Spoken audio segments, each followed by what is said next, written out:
Happy Monday, guys. Welcome back to another episode of Bareham Engines.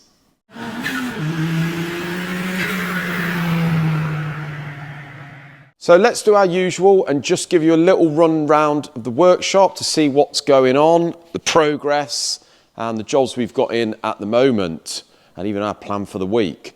So the 3.4 Jag, as you can see, is almost complete now. Paul has got the sump on, the head on, the whole lot. The only thing he's got to do today is we've got to take the rocker covers off again, and he's got to lock wire the bolts for the front pulleys, and we've got to put the inlet manifold on, oil filter, and that is about done. So it works out well really, because this guy, I think he's back from holiday this week. We did promise him to get it done, although there was no rush. We did promise him that we would get this done for when he was back, so he's going to be over the moon with that. This BMW here, we should, fingers crossed, have the timing kit today or tomorrow. So as soon as we get that, we can get this engine complete.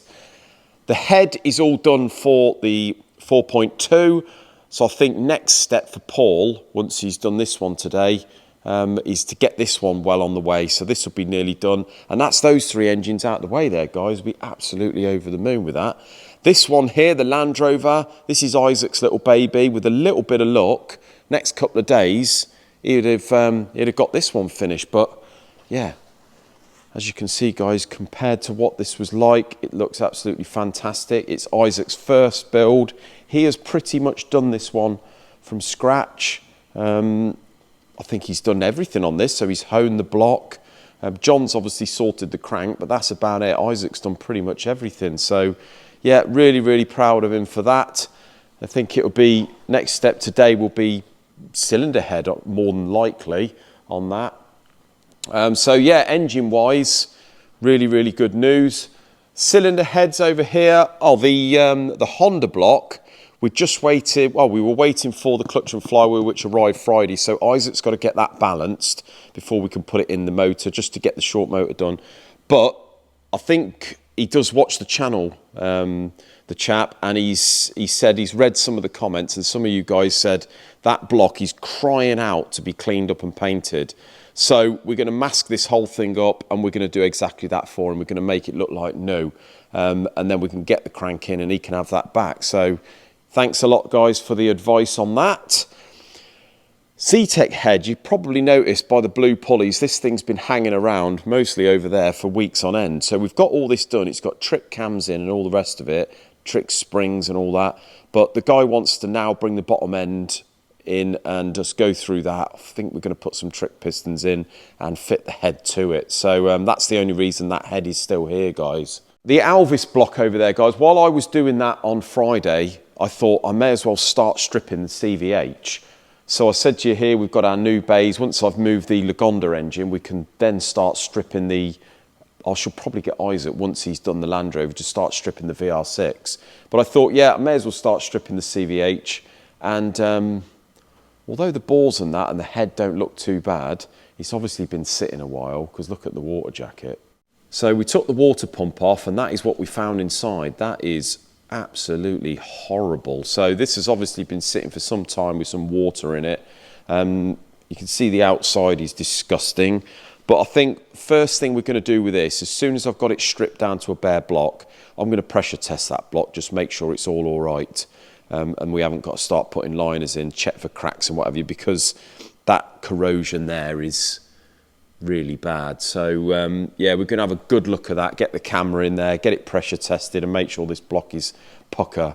I'm going to pressure test the head, because this is a Fiesta turbo engine, and you can tell the difference between the injection and the non-injection. So the Fiesta head is the injection, because on the ports here, on the inlet ports, on the MFI, which is the mechanical fuel injection, you've got just straight ports here, but you see this little cutout here?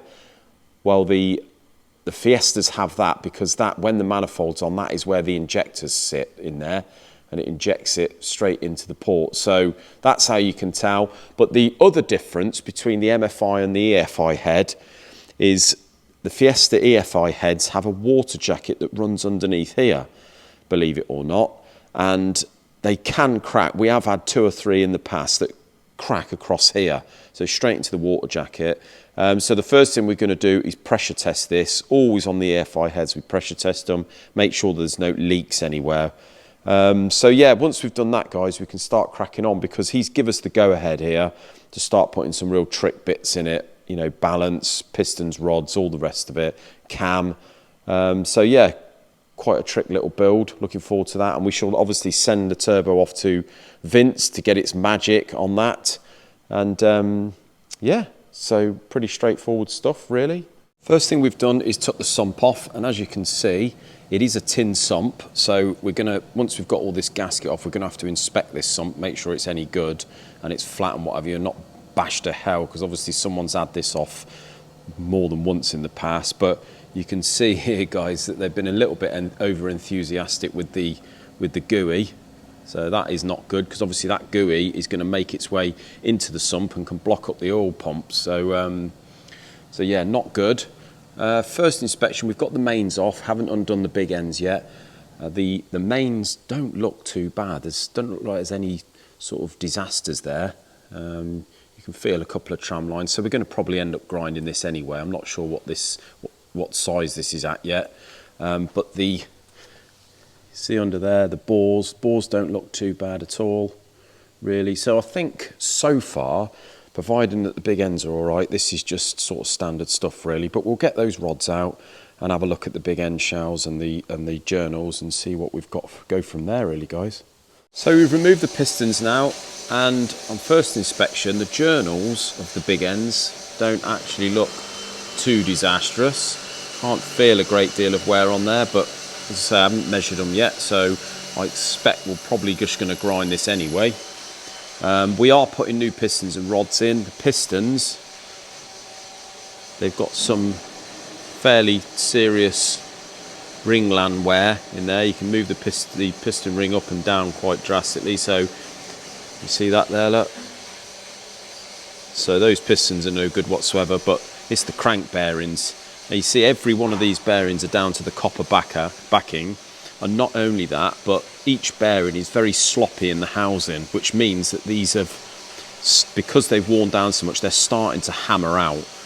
So I wouldn't mind betting that that crank doesn't measure what it should do, and these bearings are on their way, just on the verge of hammering out and doing a big end. So that is what they look like, some of these old bearings. We have it in the Cosworths quite a lot on high mileage vehicles that haven't been serviced maybe as they should do. You get a lot of fuel in the oil with these old turbo vehicles, and that is what you end up with in the end, guys. So yeah, he was very close to doing a big end, and that could maybe have scrapped the crank. So yeah, he's caught it probably right at the very last minute, but yeah, that is probably one of the worst I've seen for quite a while. Right, guys, about the thumbnail and title. Don't panic, we are not shutting our doors. Barham Engines is not shutting the doors. What you will make up of that thumbnail and title is entirely up to you. We are not clickbaiting anything, we're just stating what we're doing, and it is actually based on or focused on that washing machine that we've got out there that we've been saying we're going to sell, that is in no longer use anymore. We've been having a lot of messages and emails saying, what's the deal with you washing engines outside with a pressure washer when you've got a perfectly good washing machine in there? Why haven't you sold it yet? Are you going to be selling it? So yeah, we just thought we would do a little bit on that and answer the question. And what it all boils down to, guys, is two things.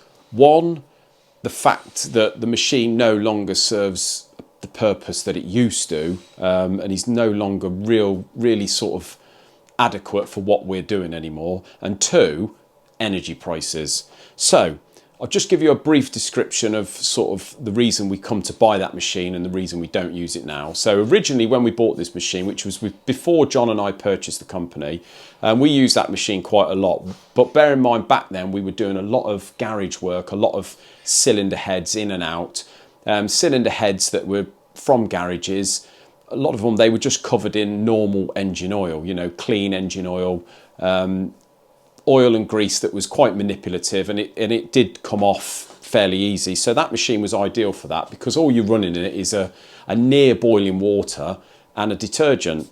But unfortunately, as time's gone on and now we're doing more of the classic and performance engines that are usually covered in crap and real gacky oil, it didn't really shift that. You know, you're not really allowed to use a harsh enough product to be able to remove that sort of stuff. So not only that, but it's no good for rust or anything like this. So yeah, we've just found that we've used it less and less. So the reason we turned it off in the end is because the pump actually failed on the back of it. So we were struggling to get a pump. We had to send the existing pump away to a company in Exeter, and they managed to get a modern equivalent and sort of jiggery it to fit that machine. And the whole process took about 5 weeks. So the machine was unplugged for about 5 weeks. Now, we didn't really think about the electric bill. We just assumed that, you know, we were using generally that amount of electric, and the electric we were using at the time was around 2,500 kilowatts for a month. It was only when we discovered the month after, when the bill come through, that machine was turned off. That machine was actually using about 1,500 kilowatts of power, which is obviously more than half, about almost getting on 2/3 of the power of the whole workshop, which really surprised me. And at that time, I've got 2 bills here. So I've got a modern one, a recent one, and I've got an old one, about 2 years old. So at that time, we're using about 2,500 kilowatts of power. Our monthly bill, the kilowatt charge back then was 17 pence a kilowatt. And we were using about this bill is £560 for the month. So what's that? 1,500 times 17.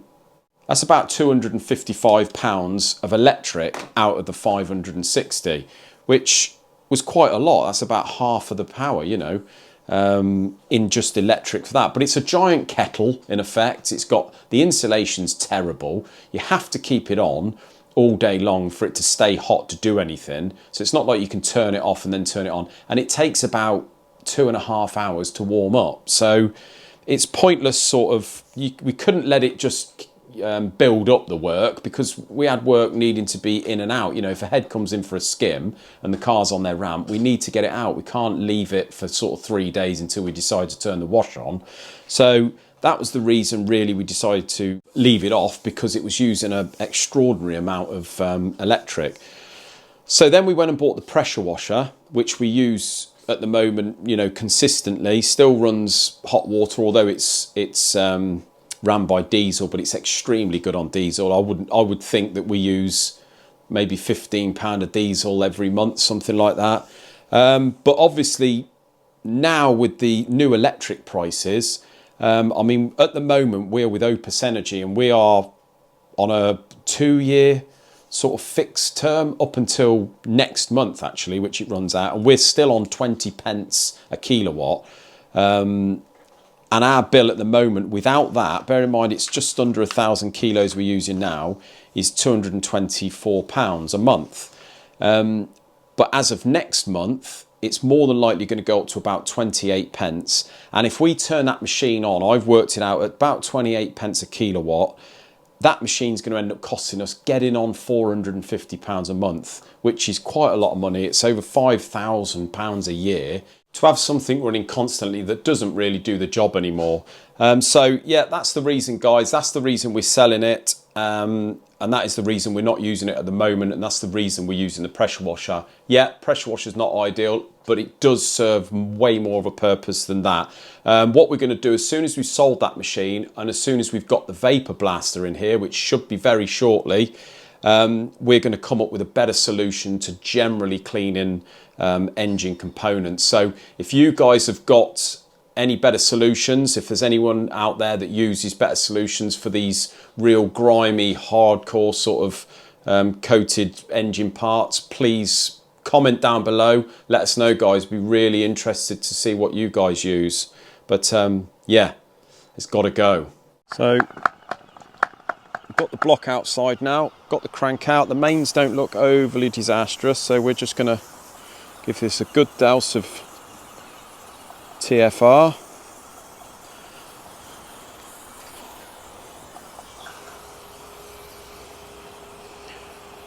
and leave it to soak for a bit and give it a good wash before we start boring it out. Oh, and if you're wondering about the drains, guys, that is not the main drain. We do not wash oil down into the main drain, so yeah, don't worry about that. But yeah, we're just going to give this a good dousing, good clean up, and then we're going to go ahead and pressure test it. If the pressure test's all right, then I'm going to rebore it, reface it, see what it cleans at, and see if I can get some pistons and rods on order.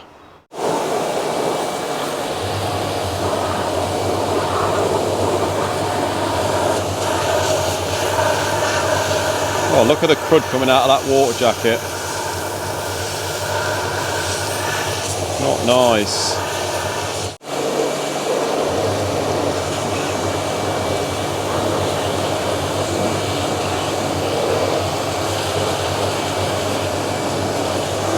Make sure we don't get our lovely kit car dirty. She is looking lovely today. Paul looks like he's took the 3.4 Jag off the engine stand. It's a beast. Isaac and John over there are cracking on with the Land Rover. That's looking lovely. So we'll have a little look at that maybe on the next video now.